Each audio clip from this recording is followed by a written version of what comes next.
We're covering the portfolio of every major milling machine manufacturer in the world. And what we're going to do now is we're going to cover VHFs. But before we talk about individually about each mill or each category, like, subscribe, do something about this video.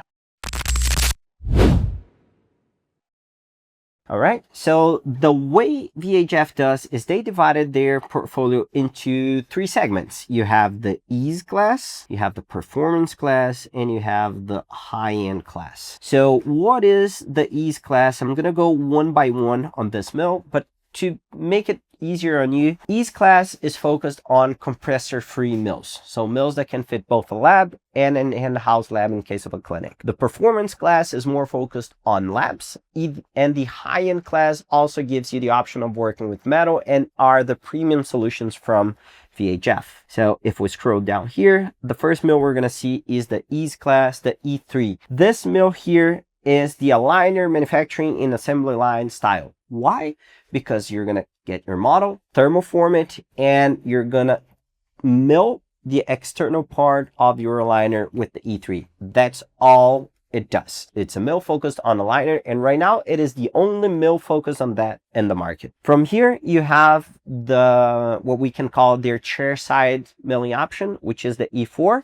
This mill here, it's a 4-axis, 1 block by time with up to 7 tools, focused on glass ceramics, Emax, same day crowns. From here, we have the E5, which was really ahead of its time mill. Why? Because it was the first mill that was compressor free. Well, at least the first mill to really hit a volume sales that was compressor free, dry only, focused on clinics and labs that want to do zirconia. And this mill really opened the doors for in-house full arch milling for clinics, especially in the US. So it's a 5-axis. It's not a disc changer one. It does have an option to place blocks like PMMA blocks, and you can put up to 17 tools. Like I said, the really huge thing about this mill here is that it's compressor free.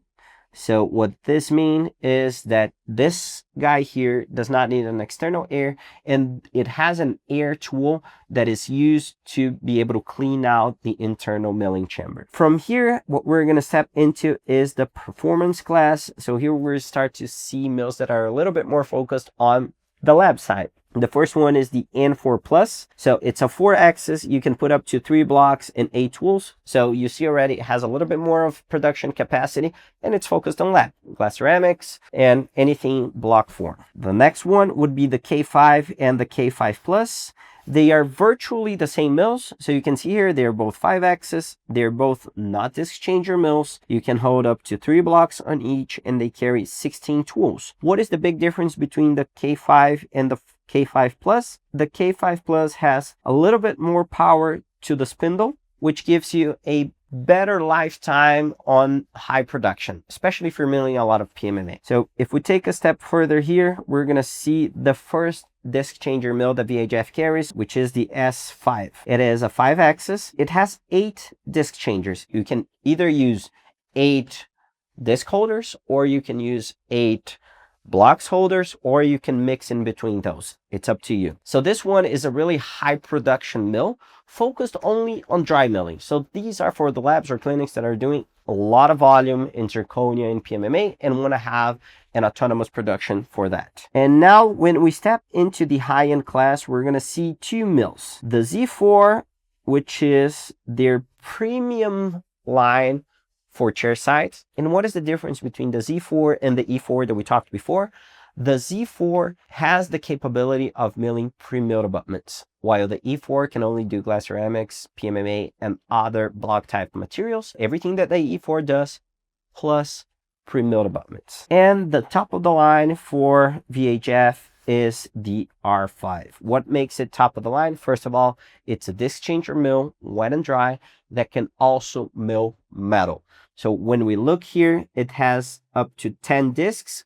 They say 60 blocks because you can have 10 6 blocks holders. What is important for you to understand is you have 10 options of material that you can leave inside the mill. If you still have any questions, access our website. You're going to have a comparison tool with all the information you need about any type of equipment.